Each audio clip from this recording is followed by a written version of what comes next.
બુલેટિનની શરૂઆત મહત્વના સમાચારથી ગાંધીનગરના ચાંદીપુરા વાયરસે હાહાકાર મચાવ્યો છે। ચાંદીપુરા વાયરસથી વધુ એક બાળકનું મોત થયું છે।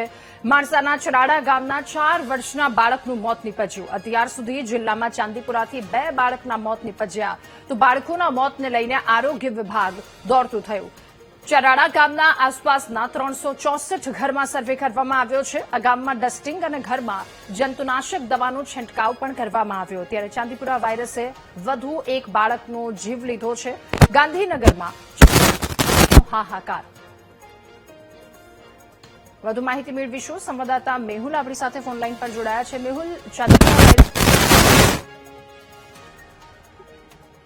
बिल्कुल की बात કરવામાં આવે તો ચાંદીપુરા વાયરસ રાજ્યભરની અંદર જે કેસો વધી રહ્યા છે તેમાં અત્યાર સુધી 13 લોકોના મૃત્યુ થયા છે અને સોમવારે પણ મોડી સાંજે ગાંધીનગરની અંદર એક બાળકનું મૃત્યુ થયું છે। આ બાળક ચરાડાનો હતો।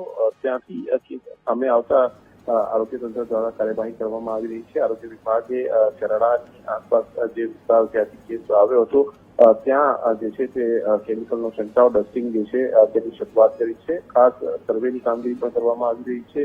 રાજ્યભરના અલગ અલગ જિલ્લાઓમાંથી કેસો સામે આવી રહ્યા છે તેની ચિંતાજનક સ્થિતિને લઈને જે અલગ અલગ જે પણ જિલ્લાઓમાંથી આ કેસ આવી રહ્યા છે ત્યાં સર્વેલન્સની કામગીરી વધારવા માટેની સૂચના આરોગ્ય વિભાગ દ્વારા આપવામાં આવી છે। જી મેહુલ, આભાર આપનો તમામ વિગતો સાથે જોડાવા બદલ।